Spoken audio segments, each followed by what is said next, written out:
नमस्कार, मेरा नाम है पीयूष राय और आप देख रहे हैं भारत एक्सप्रेस और सत्य से सामना के इस पहले एपिसोड में आपका स्वागत है। जैसा कि हमने आपसे वादा किया था कि हर तरह के झूठ और फरेब और नकाब और करप्शन और हर उस मामले की परत से पर्दा उठाएंगे और उसी सिलसिले में हमने एक मुद्दा चुना, यमुना की सफाई का। यमुना की सफाई पे 25-30 साल से लगातार काम चल रहा है, 3 एक्शन प्लान आ चुके हैं, लेकिन यमुना 25-30 साल से 1500 से 2000 करोड़ रुपए खर्च होने के बावजूद स्थिति आज भी वैसी है। और उसी स्थिति से पर्दा उठाने के लिए, और ये क्यों है और इसमें किसकी संलिप्तता है और अभी तक सरकारें नज़रअंदाज क्यों कर रही हैं, जनता भी नज़रअंदाज क्यों कर रही है, उस पर बात करेंगे। इस वक्त हम लोग मौजूद हैं सिग्नेचर ब्रिज पे, दिल्ली का। ये एक ऐसा इंफ्रास्ट्रक्चर है, अब मैं कैमरामैन से कहूँगा दिखाइए आप, कि आप देखिए अद्भुत है। टेक्नोलॉजी बढ़ रही है, इंफ्रास्ट्रक्चर बढ़ रहा है, हम आगे बढ़ रहे हैं, लेकिन हमारी नदियों को, जिस देश में हम कहा जाता है ना कि इस देश में नदियों को माँ माना जाता है, उस देश में अगर हम आपको दिखाएं विजुअल्स, तो नदियों की हालत देखिए। यमुना के ऊपर खड़े हैं इस वक्त हम लोग। ये वो जगह है वज़ीराबाद जहाँ से यमुना अंदर आती है, दिल्ली में प्रवेश करती है। मतलब यमुनोत्री से निकलती है, हरियाणा यूपी से होते हुए दिल्ली आती है और दिल्ली के 22 किलोमीटर के स्ट्रेच में, यानी वज़ीराबाद बैराज से लेके ओखला बैराज तक के बीच में, ये 22 किलोमीटर के स्ट्रेच में दुनिया की सबसे गंदी नदियों के बीच में गिनी जाती है। अब जिस देश में नदी को माँ माना जाता है, वहाँ उसकी ऐसी स्थिति देख के किसी का भी खून खौल जाएगा। अब देखिए, एक तरफ से नदी आ रही है, आपको 2 रंग दिख रहे होंगे, अगर आपको तस्वीरों में साफ दिख रहा है तो 2 रंग दिख रहे होंगे। एक तरफ से नदी का रंग दूसरा है, पीला है और कुछ सफ़ेद है, साफ एक तरीके से कहना चाहूँ। और वहीं दूसरी तरफ से नाला आ रहा है, अगर आप नाले को देखेंगे तो पूरा काला नाला है और ये आगे जाके आपस में मिल जाता है और एक नदी नहीं बोलूँगा, नाला बन के पूरी दिल्ली में बहता है। और इसी नदी और नाले के मिश्रण से दिल्ली वासियों का जो पानी का रिक्वायरमेंट है, पानी की जो आवश्यकता है, वो पूरी होती है। तो या तो दिल्ली पूरे नाले के पानी पे चल रही है, और या तो कहीं ना कहीं सरकारों की कोई ऐसी चूक है कि 1500 से 2000 या जितने भी आंकड़े अलग अलग आ रहे हैं अपने अपने रिसर्चेस में, कि इतने पैसे खर्च होने के बावजूद हमारे इतने, अभी बीते दिन की ही खबर थी कि 37 STPs में से 21 STPs फेल हैं, यानी सीवेज ट्रीटमेंट प्लांट जो है वो फेल है, ट्रीटमेंट नहीं हो पा रहे हैं जहाँ भी इस्टेब्लिशमेंट की गई है। और ये जो स्थिति बरकरार है, जस की तस बरकरार है। अब हम इसके तह तक उतरेंगे, वहाँ तक जाएंगे जहाँ से हम बिल्कुल करीब से आपको दिखा सकते हैं कि कहाँ बैराज है, कहाँ से यमुना आ रही है और कहाँ से नाला बन जा रही है।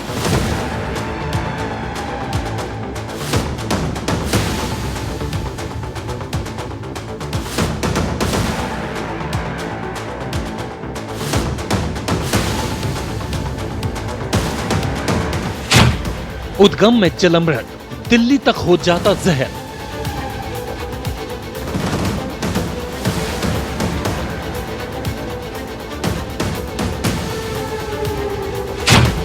यमुना की भयावह दुर्दशा, मंजर क्यों नहीं सुधरता?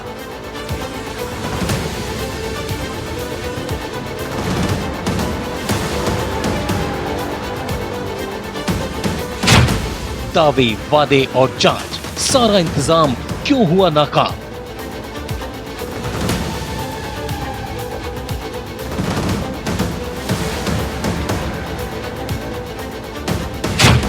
लापरवाही या भ्रष्टाचार, महापाप में कौन कौन भागीदार?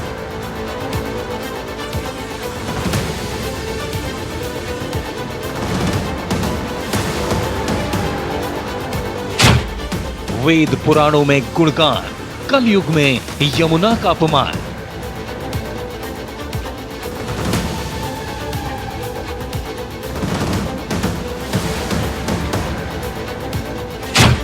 सफाई योजना पटरी से उतरी, DPCC रिपोर्ट में दिल्ली पिछड़ी। अभी हम लोग वज़ीराबाद क्षेत्र के उस जगह पे खड़े हैं जहाँ से यमुना और दिल्ली का नाला एक हो जाता है, और पूरी दिल्ली में ये नाला देखने को मिलता है, ना कि यमुना देखने को मिलती है। यहाँ के जब लोगों से बात की, स्थानीय लोगों से जो यहाँ पे काम करते हैं, बसे हुए हैं 25-30 साल से, तो उनका यही कहना है, और हम आपको सुनाएंगे भी, कि हम लगातार 30 साल से इसको देख रहे हैं और स्थिति जस की तस है। ना कोई मशीन लगी है, ना कोई नेता आता है, ना कोई अधिकारी आता है, और स्थिति वैसी की वैसी बनी रहती है।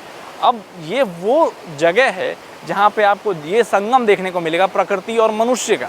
एक तरफ से प्रकृति यमुना हमको देती है यमुनोत्री से, ताकि जीवन बरकरार रहे, और एक तरफ से जो दिल्ली वासी हैं या फिर आसपास की जगहें हैं नरेला, यहाँ से ये फैक्ट्रियों का झाग, कपड़ों का झाग, हर उस तरीके का गंदे से गंदा पानी, और जिस मापदंड में इसको नापा जाए उस मापदंड की आखिरी सीमा तक गंदा पानी यहाँ से मनुष्यों के द्वारा छोड़ा जाता है। यानी कि ह्यूमन वेस्ट और प्रकृति की आप देख सकते हैं कि उन प्रकृति का कंट्रीब्यूशन। तो एक यमुना और ये नाला मिल के पूरी दिल्ली में नाले के रूप में बहता है। हम इसे देख रहे हैं बचपन से। इसे इधर खड़ा भी नहीं हो पाता कोई, और ना खाना खा पाएगा ना पानी। हम उधर उस साइड बैठते हैं थोड़ी दूर ना से, बदबू इतनी आती है तो नाक भी बंद करना पड़ता है, वो भी है। हम इसे बचपन से देख रहे हैं नाले को। तो किसी तरह की बीमारी का भी खतरा रहता है? बीमारी तो वैसे ही है, इसकी गैस जाएगी फेफड़ों में, नाक के थ्रू जाती है, फेफड़ों में आदमी वैसे ही बीमार पड़ जाता है। इधर कितने समय से ये स्थिति है? ये समझ लो मुझे 25-30 साल से देख रहा हूँ मैं इसे। 30 साल से ऐसा ही है? ऐसी ही है जी। दिल्ली में यमुना को साफ करने के लिए 7 अलग-अलग क्षेत्रों में काम किया जा रहा है, लेकिन दिल्ली प्रदूषण नियंत्रण समिति यानी डीपीसीसी की हालिया रिपोर्ट बताती है कि इन 7 ही पैमानों पर दिल्ली अपने निर्धारित लक्ष्य से पिछड़ चुकी है। अब इन परियोजनाओं की समय सीमा बढ़ाई गई है। दिल्ली में सबसे ज्यादा प्रदूषण यमुना नदी की कुल लंबाई का केवल 2% हिस्सा ही दिल्ली से गुजरता है, लेकिन यमुना में मौजूद प्रदूषण का 76% हिस्सा केवल इसी 2% हिस्से में मिलता है। खासतौर पर दिल्ली में 22 किलोमीटर का हिस्सा ऐसा है जहां यमुना सबसे ज्यादा प्रदूषित है। यमुना को प्रदूषण मुक्त करने के लिए 7 अलग अलग दिशाओं में काम किया जा रहा है।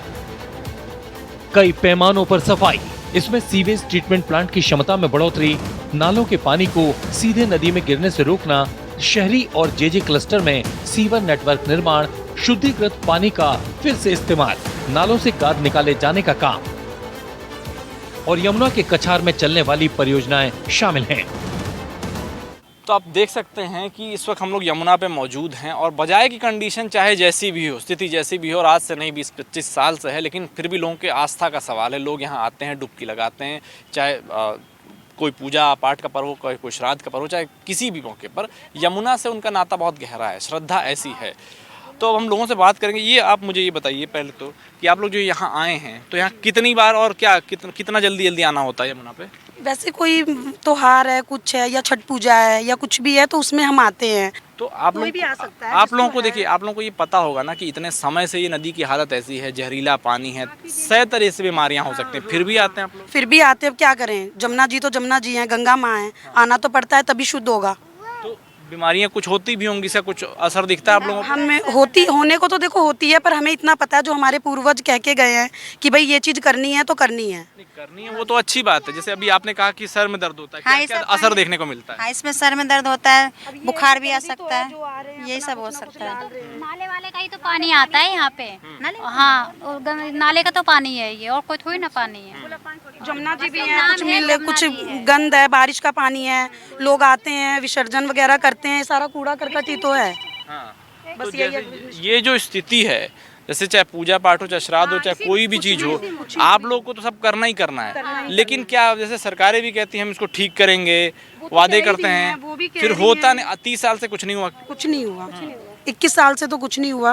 हम तो 21 साल से आ रहे हैं, अब आगे का पता नहीं। अब आप खुद देख लो ना, दिखा लो, ये देखो कितना गंद पड़ा है, कितना क्या है, ना कोई सफाई है ना कुछ है। तो ये जो स्थिति तब से लेके बनी हुई है, लेकिन लोगों की जो श्रद्धा है वो आप बार बार यहाँ आते हैं, लोग आते रहेंगे, चीजें होती ये रहेंगी। तो आते ही रहेंगे, जब तक इंसान है तब तक तो आएंगे ही। जो अपने पूर्वज के कहने पे चलते हैं वो तो आएंगे। जैसी यमुना 25 साल पहले 30 साल पहले थी, आज उससे लगभग कुछ ज्यादा ही खराब है।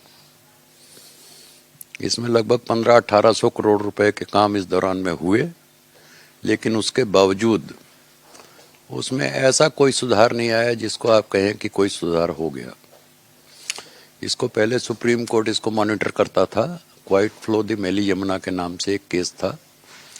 फिर 2017 में उसने उसको जो है सुप्रीम कोर्ट ने नेशनल ग्रीन ट्राइब्यूनल को इसको ट्रांसफर कर दिया। उसके बाद से नेशनल ग्रीन ट्राइब्यूनल इसको मॉनिटर कर रहा है। दिल्ली में जो सबसे बड़ी समस्या है वो ये है कि यहाँ पे इंक्रोचमेंट भी हैं, कॉलोनीज बहुत हैं, अनऑथराइज्ड रेगुलराइज्ड कॉलोनीज हैं, लेकिन उनमें से ज़्यादातर में सीवर नहीं है।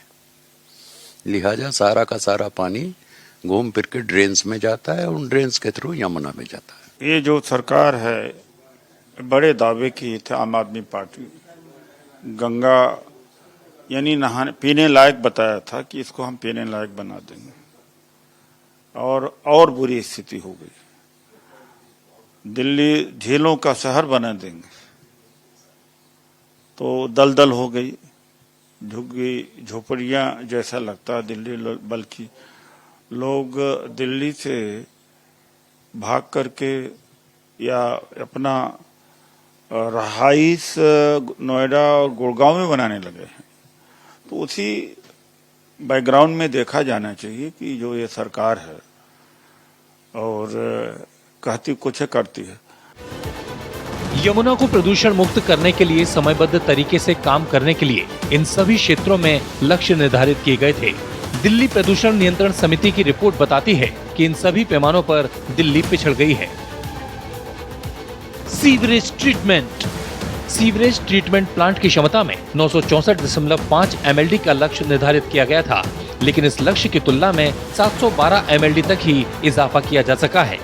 इसी तरह बड़े नालों से जुड़ने वाले 76 सब ड्रेन के पानी रोकने का लक्ष्य तय था। इसकी तुलना में 50 सब ड्रेन पर ही काम किया जा सका है। ना कुछ नहीं होते इधर, कुछ नहीं होते, वो ऐसे ही झूठ बोल के चले जाते हैं। नाले साफ हो रहे हैं, जमुना साफ हो रही है, कोई साफ नहीं होते जी। इधर से नाला जा रहा है, उधर से वो जमुना आ रही है सामने से। ये क्या होता है, ये बैक कर जाता है, ये पानी बढ़ता है ना, ये बैक मारता है ऊपर की तरफ। ये दिल्ली का है, ये आपका ये नरेले का भी है। इसमें ये नरेले में कपड़े धुलते हैं, सारा केमिकल वगैरह इसी के अंदर आता है। तो पूरी दिल्ली को नहाई बीमारी की जड़ ये कि ये तो कह रहा केजरीवाल, ये तो कह रहा मैं साफ कर रहा हूँ साफ, अभी तक तो एक भी साफ ना होया। ये दिल्ली में जो यमुना नदी है वो दिल्ली की जीवनदायिनी है, पर बड़ा ये शौक का विषय है कि यमुना नदी की स्थिति दिन पे दिन दिल्ली के अंदर बिल्कुल दयनीय हो गई है। ऑलमोस्ट जब यमुना नदी यमुनोत्री से निकलती है और प्रयाग में मां गंगा में सम्मिलित होती है, तो पूरी जर्नी में करीब 2% उसकी जो ट्रैवलिंग जर्नी है वो दिल्ली से गुजरती है, रफली 40 किलोमीटर।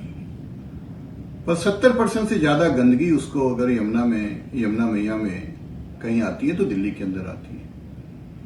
और इस बार तो बड़ा एक सरप्राइजिंग एलिमेंट आया। नॉर्मली सरकारें हजारों करोड़ रुपए खर्च करके इसको साफ करने का दम भरते हैं। कई हजार करोड़ रुपए केंद्र सरकार को ने दिल्ली सरकार को दिए इसको साफ करने के लिए, पर ये जस की तस है।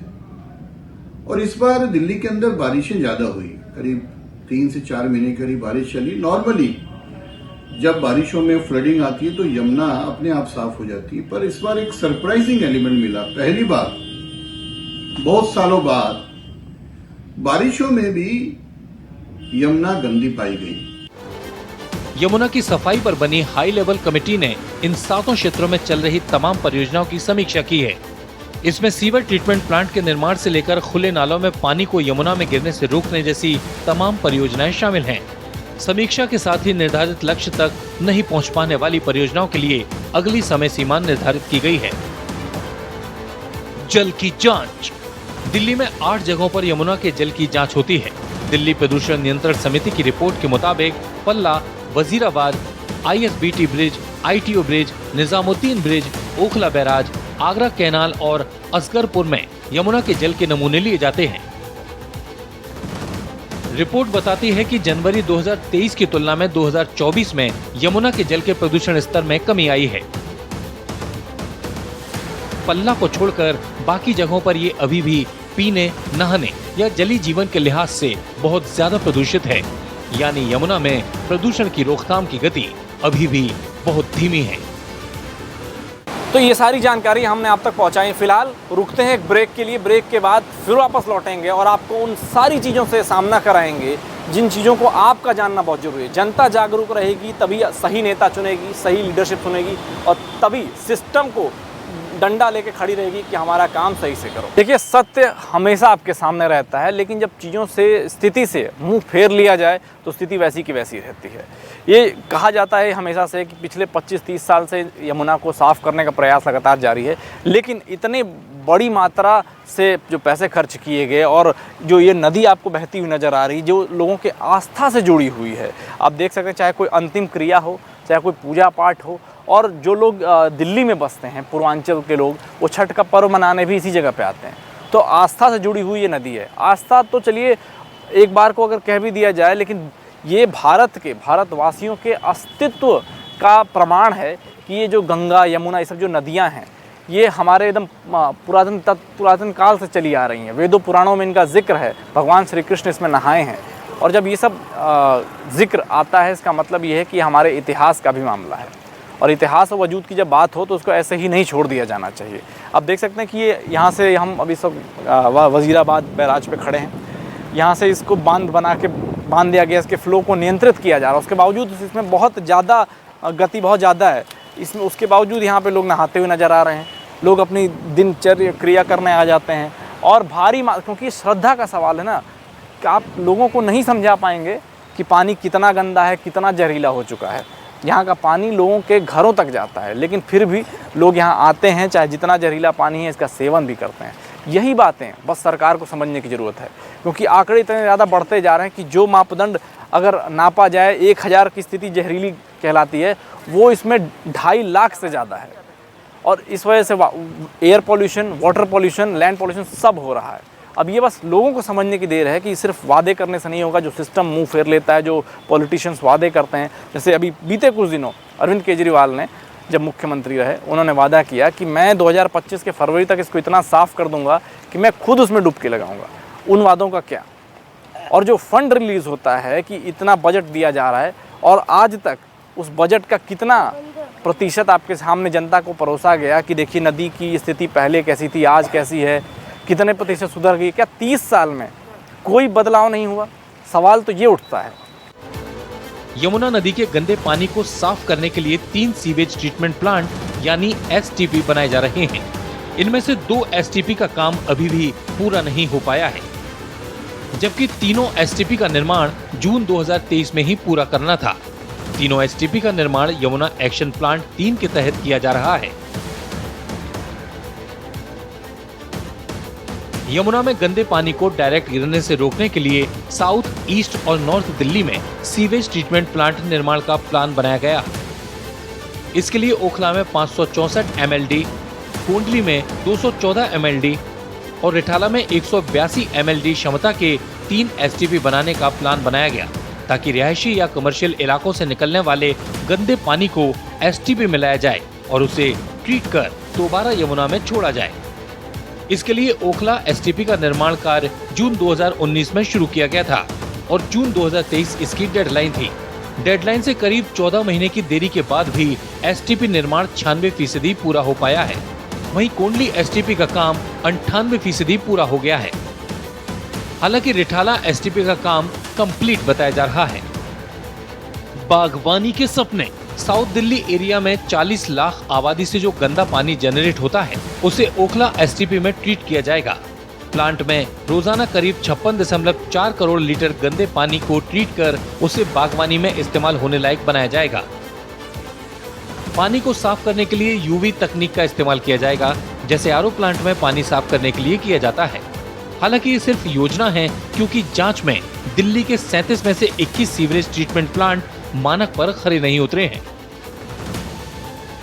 दिल्ली प्रदूषण नियंत्रण समिति यानी डीपीसीसी की रिपोर्ट ने सीवरेज प्लांट की नाकाबिलियत की पोल खोलकर रख दी है।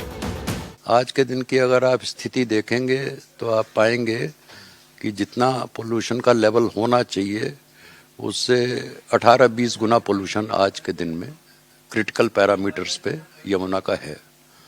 20 साल पहले भी लगभग ऐसा ही होता था, तो इसका मतलब है कोई फर्क नहीं पड़ा। आज भी करीब 250-300 MGT के करीब अनट्रीटेड सीवेज यमुना में जाता है।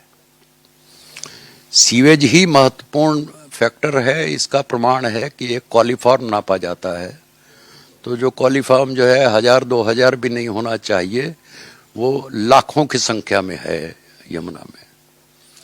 अगर आप ये देखेंगे, अगर आप कभी जाएं ओखला बराज पे, निजामुद्दीन बराज पे, ITO के क्रॉसिंग पे, और वहाँ पे आप कभी देखेंगे कि यमुना के पानी की क्या स्थिति है, तो आपको यहाँ की स्थिति स्पष्ट हो जाएगी। दिल्ली में जो सरकार पिछले 10 साल से है अरविंद केजरीवाल जी की, और अब 1 महीना होने जा रहा है आतिशी जी की, इनकी नीयत है ही नहीं कि पोल्यूशन को दूर किया जाए, दिल्ली के लोगों को जीवन दिया जाए।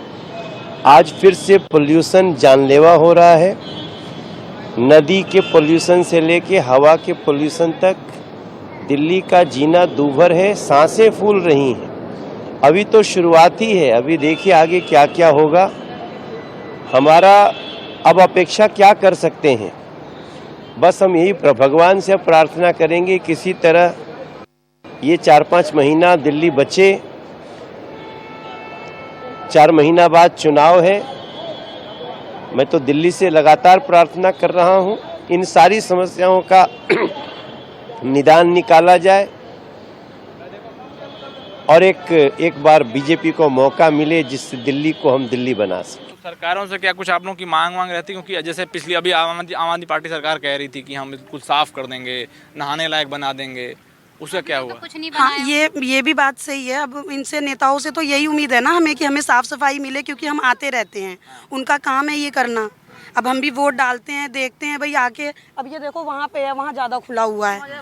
अब वहाँ हम बच्चे लेके वहाँ थोड़ा नहाएंगे, थोड़ा आगे तक भी बना दे 2-4 सीढ़ियाँ। अभी जो चुनाव आएगा यहाँ पे कुछ बना दे, अभी जो सब नहाने आ रहे हैं, सीढ़ियाँ बना दें, सिक्कर वगैरह लगा दें। सबको पता है कि भाई यहाँ घाट को अच्छा घाट का सुंदरीकरण अच्छा बना दें, घाट को अच्छा बनाएं, जो हमें भी मतलब प्रॉब्लम ना हो नहाने में, बच्चे को रखने में, सामान रखने में। तो घाट बन भी जाएगा तब भी पानी की गंदगी तो जस की तस, नाला तो निकलेगा ही। वो तो निकलेगा ही। पानी है ये, और कोई पानी नहीं है, नाले का ही पानी सारा आता है ये। तो नाले का पानी सारा आता है, मैं भी मान रहा हूँ, लेकिन आपका घाट अगर बन जाएगा तब भी गंदगी तो वहीं की वहीं रह जाएगी। हैं? क्यों मैडम? हाँ जी, कह रहा हूँ गंदगी तो वहीं की वहीं रहेगी। तो क्या तो ये बताइए 2025 में जो चुनाव आएगा दिल्ली का, तो उसमें क्या ये एक बड़ा मुद्दा होगा? होना तो चाहिए, होना तो बिल्कुल चाहिए, क्योंकि साफ सफाई तो चाहिए ना यहाँ पे, क्योंकि सब आते हैं। आज कोई नहीं है, अभी बीच में वो जीतिया का त्यौहार आया था, उसमें भी काफ़ी भीड़ थी यहाँ पर, काफ़ी जने थे, बहुत ज़्यादा। ये पूरी जगह भरी हुई थी, पूरी जगह। इस हालत में भी ये पूरी जगह भरी रहती है? पूरी जगह भरी थी। आज तो हमें फिर भी नहीं दिख रहे, मतलब काम चल रहा होगा, अब शायद काम भी चल रहा है ये, अब मुझे नहीं पता किस चीज़ का काम चल रहा है, पर ये काम चल रहा था। ये जो छोटे छोटे बच्चों को आप लोगों ने नदी में उतार रखा है, इनकी इम्यूनिटी कुछ नहीं होगी, तुरंत बीमार पड़ जाएंगे, ये रिस्क क्यों लेते हैं आप लोग? लेना अब क्या बताऊं मैं, बस बात तो वही है ना कि श्रद्धा है हमारी, आज के दिन हमें करना ही है। देखिए हम तो मैं श्राद्ध वगैरह के लिए आए हैं। उस पे मैं सवाल नहीं उठा रहा, मैं कह रहा हूँ आप 2 बूंद पानी भी डाल सकते हैं, वो दूसरी बात है, लेकिन पूरा नदी में डाल देना कितनी बड़ी बीमारियों का नहीं होता? कितनी बड़ी बीमारी, यही तो सरकार से कहना है ना, थोड़ा साफ सफाई का ध्यान रखें, साफ सफाई का ध्यान रखें भाई, क्योंकि आने वाले तो आएंगे ही। ये तो सरकार है, उन्होंने जिम्मेवारी ली है, तो थोड़ा सा तो ध्यान देंगे वो। देखिए जनता का साफ साफ ये कहना है, आने वाले तो आएंगे, उनकी श्रद्धा का मामला है। बस ये है कि इनको सतर्कता उतनी बरतनी चाहिए कि बच्चों को थोड़ा सा नदियों से, जहरीले पानी से दूर रखें, क्योंकि इतने कम उम्र में इम्यूनिटी डेवलप नहीं हुई होती है। हालांकि इस गंदे पानी से कई तरह की बीमारियां डेवलप हो चुकी हैं पूरी दिल्ली, डेंगू, मलेरिया, और फिर यमुना से निकले जितने भी पानी से जो निकलती हैं बीमारियां, उनसे दिल्ली पहले से ही ऑलरेडी ग्रसित। इस वक्त हम लोग मौजूद हैं दिल्ली के कालिंदी कुंज एरिया में, और कालिंदी कुंज वो जगह है जहाँ से आपको ये अभी हम दृश्य दिखाएंगे पूरा, कि एक कहावत सुनी थी मैंने, किसी ने कहा था कि दिल्ली की हवा काली होती जा रही है और पानी सफ़ेद होता जा रहा है। वो देखिए, उसका सबूत देखिए आप। ये आपको जो देखने को मिल रहा है, ऐसा लग रहा है, कुछ लोग कहते हैं कि बादल जैसा लग रहा है, और आपको ऐसा लगेगा अंटार्कटिका की जो बर्फ़ होती है ना, बर्फ़ की सिल्लियाँ, वैसा भी कुछ नज़ारा देखने को मिलेगा। लेकिन ये है क्या?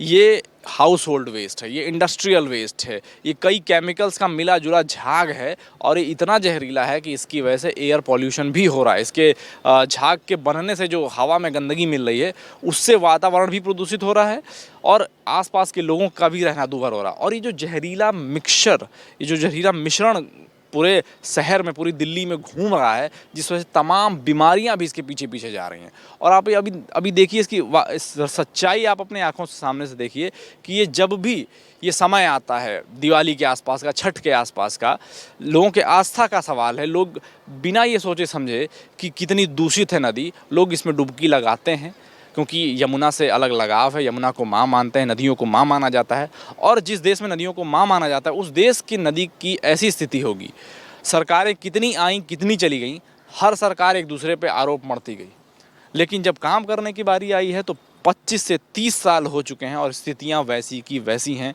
करोड़ों रुपए खर्च हो चुके हैं, लेकिन स्थितियां वैसी की वैसी हैं, आपके सामने नज़र है। और जब भी ये समय दोबारा आएगा, अगले साल की बात भी मैं कर रहा हूँ, 2025 का जब अक्टूबर महीना आएगा, तब भी आपको स्थिति ऐसी दिखेगी और तब भी आपको सरकारें कुछ ना कुछ काम करते हुए एक दूसरे पर आरोप लगाते हुए दिखेंगी कि अब ऐसा हो गया है, हम कुछ एक्शन प्लान बना रहे हैं, हम कुछ ठीक करेंगे। लेकिन कुछ ठीक होता हुआ आज तक नज़र नहीं आया, और बाकी जो भविष्य के गर्व में है वो तो आपको पता चल ही जाएगा। अब सोचने वाली बात ये है कि जब त्यौहार आते हैं, जब स्थितियां ऐसी होती हैं, लोग पानी में जाते हैं, तमाम बीमारियां होती हैं और उस वजह से कितने सारे समस्याएं पैदा हो जाती हैं। उसके बाद सरकार एक नया वादा लेके शगुफा लेके आ जाती है कि हम अब ये प्लान बना रहे हैं और अब ये यमुना साफ़ कर रहे हैं। लेकिन ये प्लान तो पहले भी बनाए गए थे, हर साल बनाए जाते हैं। लेकिन आज भी अगर ये आंखों देखिए, अगर आपके सामने ये मौजूद है ये स्थिति, तो सरकार से ये पूछने वाली बात है, चाहे राज्य सरकारें हों चाहे केंद्र सरकारें हों, कि आखिर वो कौन सा झूठ था कि आपने इस बात पे वोट मांगा। क्योंकि ये फिर से राजनीति गर्म हो गई है। दिल्ली के चुनाव 2025 में आने वाले हैं और मनोज तिवारी ने आम आदमी पार्टी पर आरोप लगाया है कि इन लोगों ने सिर्फ भ्रष्टाचार किया है, कोई काम नहीं किया है, और दिल्ली में बीजेपी को एक बार मौका दिया जाए। यानी फिर यमुना के इर्द गिर्द राजनीति घूमने लगी है, यानी फिर यमुना के ऊपर वोट मांगा जाएगा। लेकिन इसका विकास कितना होगा, इसकी सफाई कितनी होगी, लोगों को और दिल्ली को इससे निजात कब मिलेगा, इसकी तारीख कोई नहीं बता रहा है। Sewerage treatment plant fail. DPCC की रिपोर्ट में कहा गया है कि 37 एसटीपी की विश्लेषण मल कॉलीफॉर्म, डिसॉल्व ऑक्सीजन मांग, ठोस कचरा, तेल, ग्रीस और उपचारित पानी में घुले फास्फेट के आधार पर किया गया था। इन मानकों पर 56% एसटीपी विफल रहे। गौरतलब है कि एसटीपी से ट्रीट किया गया पानी आमतौर पर यमुना में चला जाता है। बहुत बार इस जल को बागवानी के लिए उपयोग किया जाता है। STP fail. डीपीसीसी रिपोर्ट के अनुसार केशवपुर, निठोली, नजफगढ़, पप्पन कलां, रोहिणी, नरेला, यमुना विहार, महरौली, वसंत कुंज, मोडलबंद, ओखला और घिटोरनी में एसटीपी मल कॉलीफॉर्म के मानदंडों से मेल खाने में विफल रहे। एसटीपी से पानी नालों में जाता है और उनके माध्यम से ही नदी में मिल जाता है। दिल्ली में उत्पन्न लगभग 790 एमजीडी सीवेज में से लगभग 550 से 600 एमजीडी का उपचार एसटीपी में किया जाता है। उस उपचारित पानी में से लगभग 260 एमजीडी यमुना में चला जाता है, जबकि 125 एमजीडी का उपयोग बागवानी के लिए किया जाता है। बाकी का उपयोग जलाशयों को भरने और भूजल रिचार्ज करने के लिए किया जाता है। प्रमुख शहरी नालों की गुणवत्ता का आकलन करने के बारे में डीपीसीसी की एक दूसरी रिपोर्ट में पाया गया कि बारिश के बावजूद अगस्त में नदी में गिरने वाले कई बड़े नालों में प्रदूषण का स्तर बढ़ गया था।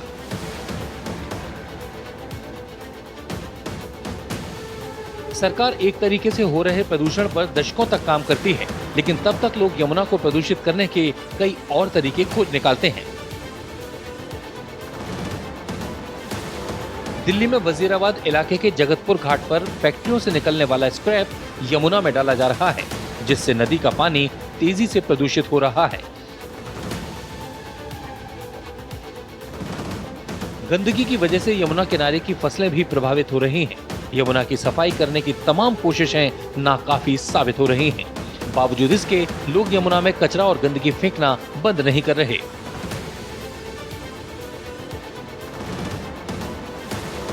दरअसल फैक्ट्री मालिक रात के अंधेरे में यमुना किनारे फैक्ट्री से निकलने वाले स्क्रैप को फेंककर उसमें आग लगा देते हैं, जिसकी वजह से लोगों को काफी नुकसान उठाना पड़ रहा है। स्क्रैप में आग लगने से आसपास के पेड़ पौधे झुलस गए हैं। वहीं इस आग से निकलने वाला जहरीला धुआं इलाके में वातावरण को प्रदूषित कर रहा है। यमुना खादर में फैली गंदगी यमुना नदी के साथ साथ फसलों को भी प्रभावित कर रही है। इससे परेशान किसानों ने कई बार नगर निगम में शिकायत भी की, लेकिन कोई समाधान नहीं निकला। तो यमुना पे अपनी स्पेशल स्टोरी को करते हुए आज हम लोग कालिंदी कुंज पहुंचे और हमने ये नज़ारा देखा। और फिर हमारे साथ शहजाद पूनावाला जी मिल गए, जो भाजपा के राष्ट्रीय प्रवक्ता भी हैं। तो आप एक गिलास लेके झाग उठा, इतना रिस्की काम क्यों कर रहे हैं आप, और क्या मैसेज देना चाहिए? देखिए, मैं मैसेज ये देना चाह रहा था कि केजरीवाल और आम आदमी पार्टी ने बोला था कि 25 तक एकदम साफ हो जाएगी, डुबकी लगाएंगे यमुना में, पानी पीने लायक हो जाएगा। तो मैंने बोला चलो पानी पीने आ जाते, ग्लास है घर पे, तो ग्लास लेकर आया मैं। तो ये पानी पीने लायक नहीं, ये जहर है। और छठ पूजा आ रही है, छठ पूजा में महिलाएं इस पानी में अगर जाएंगी तो उनके साथ क्या होगा। और दिल्ली की हवा भी प्रदूषित, पॉइजनस गैस चेम्बर, दिल्ली का पानी भी प्रदूषित, ये जहरीला पानी। तो ये आम आदमी पार्टी की जहरीली राजनीति का परिणाम है। स्मोक टावर खड़ा किया, उसमें करप्शन किया, ये भी 6,500 करोड़ रुपए खर्च हुए इस पे, कहाँ गया वो पैसा। और यमुना जी पर उनका बाइट है, बयान है कि 2025 तक यदि साफ ना हो तो मैं चुनाव नहीं लड़ूंगा, डुबकी लायक बना दूंगा, डुबकी लूंगा, पानी पीऊंगा। तो अब मैं चाहता हूं कि 2 विंडो बना के आप उनकी बाइट प्ले करो और पूछिए उनसे कब डुबकी लगाएंगे। दिल्ली में भी क्या स्थिति आ रही है कि अभी आप देख सकते हैं कि जो धुंध है, काला काला जो आप देख सकते हैं, ये लेयर ऐसी है। मास्क इसीलिए लगा के बैठा हूँ। और एक सवाल ये कि दिल्ली में एयर पॉल्यूशन, लैंड पॉल्यूशन और वाटर पॉल्यूशन दोनों ही चरम सीमा पे है। क्योंकि गवर्नेंस पोल्यूटेड है ना। ये गवर्नेंस वाले जब तक पोल्यूटेड रहेंगे तो एयर, लैंड, वायु, सब जगह पोल्यूशन ही छाया रहेगा। ये पोल्यूटेड पॉलिटिक्स का परिणाम है। एक आखिरी सवाल है बस, कि जैसे आप जो कह रहे हैं कि 2025 में स्वच्छता अभियान हो और सरकारों में लोग, जनता चुनाव करे, सही सरकार आए, काम करे, आपके पास और भाजपा के पास क्या इसके लिए प्लान है? हमारा प्लान बहुत सिंपल है कि जहाँ जहाँ भी भारतीय जनता पार्टी की सरकार आई है, डबल इंजन की सरकार ने वहाँ वहाँ अपने वादे पूरे किए। इसलिए हरियाणा में तीसरी बार सरकार चुन के आई, उत्तर प्रदेश में 2 बार चुन के आई, उत्तराखंड में चुन के आई, गुजरात में चुन के आई, गोवा में चुन के आई, महाराष्ट्र में चुन के आई। तो बार बार रिपीट इसलिए होती है क्योंकि हम जो वादे करते हैं वो पूरे करते हैं और काम करते, डेवलपमेंट करते हैं। हमारे पास एक डेवलपमेंट का खाका है तैयार, कैसे हवा को प्रदूषण मुक्त करना है, यमुना जी को प्रदूषण मुक्त करना है और दिल्ली के इंफ्रास्ट्रक्चर को वर्ल्ड क्लास बनाना है। ये सारा इंफ्रास्ट्रक्चर का और विकास का और पोल्यूशन मुक्त करने का प्लान हमारे पास तैयार है और दिल्ली की जनता मौका देगी तो सेवा करेंगे। 2030 तक हम साफ देख सकते हैं यमुना में कुछ बदलाव देख सकते हैं, जब 25 सरकार आ गई तो पहले सरकार तो आने दीजिए, सरकार आएगी तो बिल्कुल होगा। और मैं आपको इसका खोखला वादा नहीं कर रहा हूँ, मैं आपको प्रॉपर रोड मैप के साथ बता रहा हूँ कि जहाँ पे भाजपा की सरकार है आप अध्ययन कीजिए हमने किस प्रकार से बदला है। मैं आपको एक उदाहरण भी देता हूँ क्योंकि आप इतना पूछ रहे हैं। ये राघव चड्ढा की एक फ़ोटो है जो हमारी गुजरात में साबरमती के रिवर फ्रंट पे जाके उन्होंने पूजा अर्चना की थी। उनसे बोलिए यहाँ पर आकर करें, तो वो खुद टेस्टिमनी है, राघव चड्ढा खुद टेस्टिमनी है कि वो गुजरात के रिवर फ्रंट पे जाके पूजा कर सकते हैं, यहाँ करने में उनको शर्म आएगी, फोटो निकालने में शर्म आएगी। तो ये थे हमारे साथ शहजाद पूनावाला जी, इन्होंने अपनी बात रखी और हमने जब इनसे पूछने की कोशिश की कि आपके पास, भाजपा के पास क्या प्लान है, तो उन्होंने कुछ बातें कही हैं कि हमें मौका मिलेगा तो हम अपने प्लान्स भी रखेंगे और हमें जब जब जिन जिन राज्यों में मौका दिया है तो हमने अपने वादे पूरे भी किए हैं। अभी देखने वाली बात है कि वादे क्या निकल के आते हैं, क्या प्लान है, यमुना कितनी जल्दी हमें साफ नज़र होती आएगी और कितना भरोसा सरकारें दिला पाएंगी। इस वक्त भारत एक्सप्रेस की टीम आरटीओ के इस यमुना घाट पे मौजूद है और आपको ये दृश्य दिखा दें कि यमुना की स्थिति यहाँ पे कैसी है। एक तरीके से ये काला पानी है और आप किनारे पे देख सकते हैं कि किस तरीके से नाले जैसी स्थिति यहाँ पे उत्पन्न हो चुकी है। और अगर आप ध्यान से देखेंगे तो पूजा पाठ के सामान और चुनरी और देवी देवताओं की छोटी छोटी मूर्तियाँ, कलश, ये सब चीज़ें तमाम यहाँ पड़ी हुई हैं। कभी कभी जब छठ पर्व आता है तो इस जगह को घाट की तरह भी यूज़ किया जाता है, जहाँ पे लोग जो भी पूर्वांचल से आते हैं या बिहार से आते हैं, लोग यहाँ पे छठ मनाने भी आते हैं। तो अब छठ बहुत दूर नहीं है, लेकिन आप अभी स्थिति देखिए इसकी कैसी है। हो सकता है कि छठ आने से 2 दिन पहले, हफ्ता भर पहले इसकी स्थिति बदल जाए, लेकिन इसकी सच्चाई यही है जो आपके सामने हम आपको दिखाने की कोशिश कर रहे हैं। और अगर आपको हम पीछे भी दिखाते हैं तो आप देख लीजिए कैसे यहाँ पे सारी ये दशा है, सारी तस्वीरें पड़ी हुई हैं। आस्था लोगों के लिए, जैसे यमुना आस्था का प्रतीक है, वैसे ही वो लोग जब यहाँ पूजा पाठ करने आते हैं तो ये सब चीज़ें भी छोड़ के जाते हैं। तो यहाँ कहीं ना कहीं लोगों की भी गलती है, थोड़ी उनकी भी लापरवाही है। और अगर आपको हम पीछे दिखा देते हैं कि एक मजबूत एक स्ट्रक्चर बनाया हुआ है और वहाँ पे छठ पूजा के लिए ही बनाया हुआ है, तो कहीं ना कहीं ये प्रैक्टिस होती आ रही है और हर साल की बात है, कोई नई बात नहीं है कि आज 2024 में आप ये चीज़ देख रहे हैं तो आज ये पहली बार हो रहा है। ये सरकारों को समझने वाली बात है कि जब ये चीज़ें रोज़ होती हैं, हर साल होती है, तो ये नौबत बार बार आने से पहले, हर बार एक ही चीज़ कहने से पहले, दोहराने से पहले, ये हम कुछ ऐसी व्यवस्था कर दें कि ये स्थिति दोबारा उत्पन्न ही ना हो। दिल्ली हरियाणा की जीवनदायिनी यमुना की हालत बेहद चिंताजनक है। जिस नदी का गुणगान पवित्र धर्म ग्रंथों में किया गया था, आज उसका पानी जहरीला हो चुका है। इंसानों को तो छोड़ ही दीजिए, किसी आम तालाब नाले में पनपने वाला जल जीव भी यमुना के पानी में जिंदा नहीं रह सकता।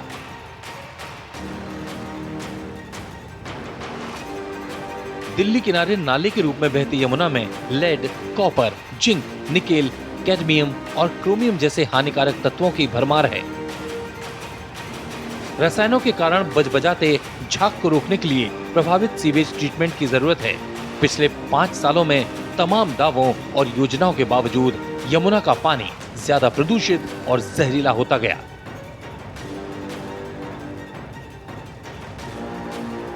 वहीं बीते दशकों तक का इतिहास बताता है कि यमुना हर साल अधिक प्रदूषित होती गई और अब इसका चल गंभीर जानलेवा बीमारियों का कारण बन चुका है। बारिश के मौसम को छोड़ दें तो दिल्ली प्रदूषण नियंत्रण समिति के अनुसार यमुना का राष्ट्रीय राजधानी क्षेत्र में जल प्रवाह 23 घन मीटर प्रति सेकंड क्यूमेक्स से कम है। ये जल प्रवाह न तो स्नान योग्य है और न ही नदी की पारिस्थितिकी को बनाए रखने के लिए पर्याप्त। बता दें कि जल संसाधन संबंधी एक स्थायी संसदीय समिति ने सिफारिश की थी कि दिल्ली में यमुना के 22 किलोमीटर लंबे हिस्से में 23 घन मीटर प्रति सेकंड का ई फ्लो रखा जाए। इस वक्त हम लोग खड़े हैं ओखला बैराज के ऊपर। नदी का ये भव्य स्तर देख के बहुत अच्छा लग रहा है, आंखों को एक खुशी मिल रही है कि अभी भी इसकी स्थिति ऐसी है कम से कम कि इस छोर से उस छोर तक एक बहुत लंबी दूरी और चौड़ी दूरी ये तय कर रही है।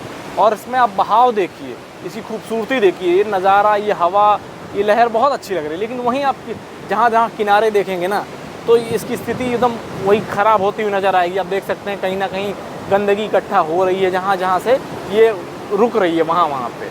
और अब चलिए, अब गंदगी की बात हो रही है तो कुछ आंकड़ों की बात कर लेते हैं कि इस यमुना को दूषित करने में, प्रदूषित करने में किस किस विभाग का कह लें या फिर, क्योंकि आंकड़े बटे रहते हैं, डोमेस्टिक का अलग आंकड़ा होता है यानी घरेलू, और इंडस्ट्रियल अलग आंकड़े रहते हैं। तो अगर हम लोग डोमेस्टिक आंकड़ों की बात करें और सीपीसीबी के डाटा की बात करें, क्योंकि हम रिपोर्ट पे ही बात करेंगे कोई ना कोई, तो सीपीसीबी का आंकड़ा क्या कहता है मैं आपको पढ़ के सुनाना चाहता हूँ, जो हमारे पास रिपोर्ट आई है, ठीक है। और ये अभी की रिपोर्ट नहीं है, सोचिए ये स्थिति, अगर मैं आपको रिपोर्ट पुरानी पढ़ के सुना रहा हूँ तो आज 2024 में ये आंकड़ों का क्या मतलब निकलता है, ये कितने गुना बढ़ चुके होंगे, क्योंकि काम तो हो नहीं रहा है। आंकड़े बताता हूँ। Domestic pollution accounts for 85% of the pollution in the Yamuna river. 85% घरेलू जो वेस्ट है वो इसके अंदर जाता है, छोड़ा जाता है।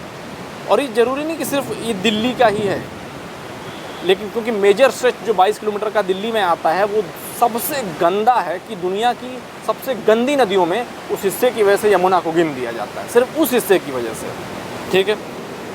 अब समझिए, उन शहरों के नाम सुनिए जहाँ जहाँ से आंकड़े गुजरते हैं जिनकी वजह से 85% ये गंदगी बनी है।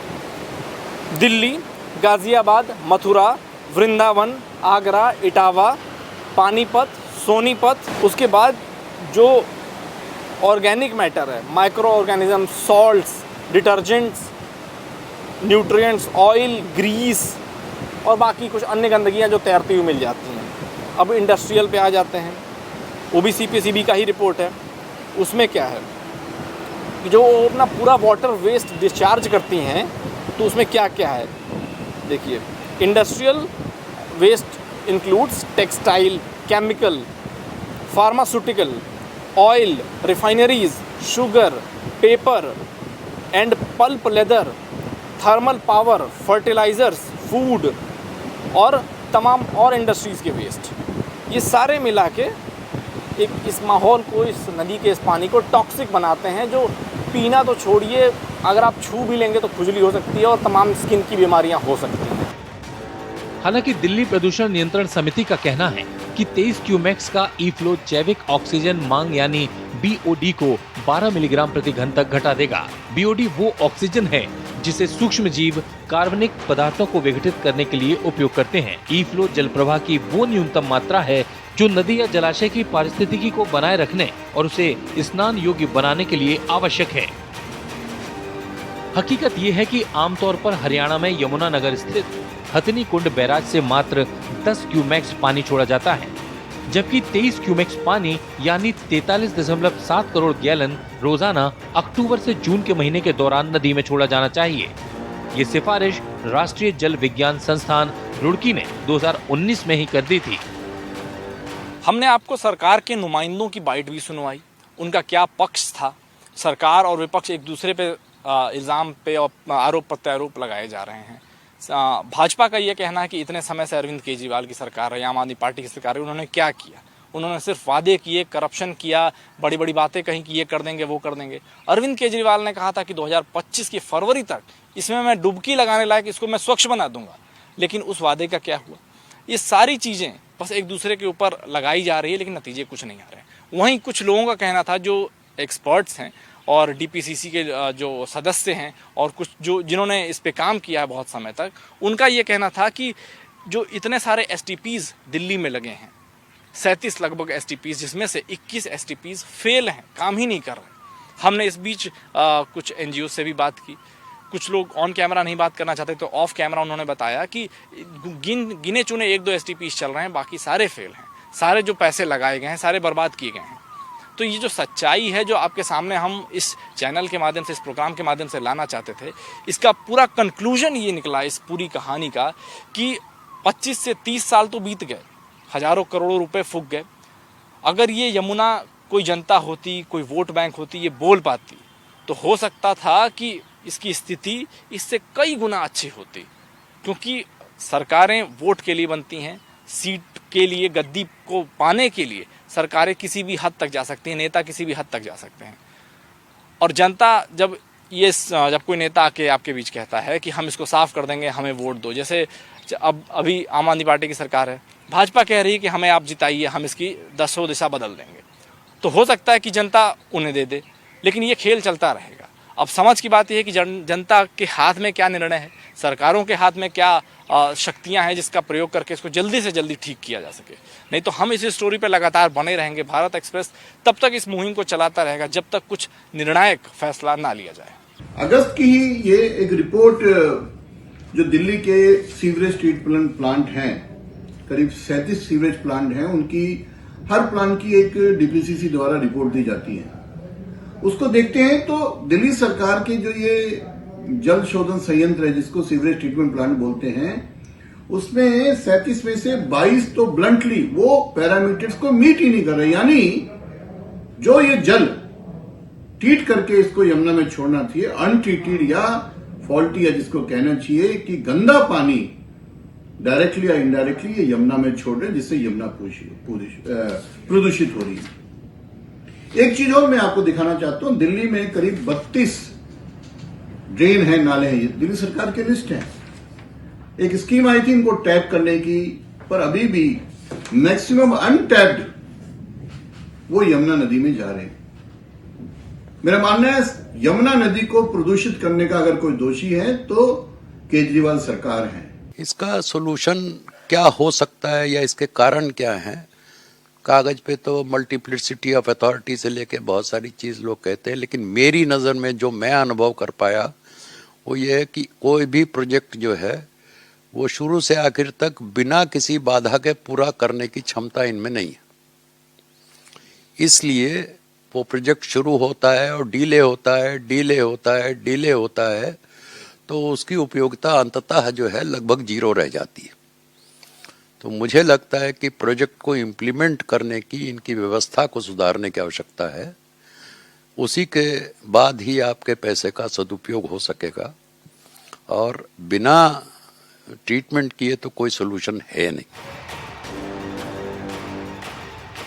लोकसभा की स्थायी समिति द्वारा यमुना पर तैयार रिपोर्ट में ये खुलासा हुआ है कि यमुना के जल में भारी धातु के प्रदूषक तत्वों की भरमार है, जो जानलेवा बीमारियों का कारण बन रहे हैं।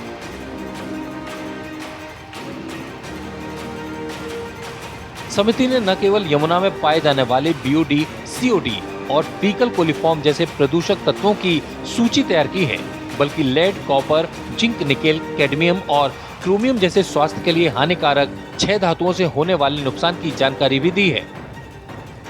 हम लोगों ने इस कहानी की शुरुआत की थी वजीराबाद से। लक्ष्य लेके हम लोगों ने शो के इस एपिसोड का ये हम लेके चल रहे थे कि किसी तरीके से सरकार के ऊपर एक इम्पैक्ट पड़े। हालांकि हर महीने और हर साल में एक बार एक ऐसा समय आता है जब यमुना की स्थिति बद से बदतर हो जाती है, सारी मीडिया उसके पीछे पड़ जाती है, सरकारों को एक आईना दिखाने की कोशिश करती है कि सालों से चली आ रही उस स्कीम का क्या, उस प्लान का क्या, यमुना एक्शन प्लान का क्या।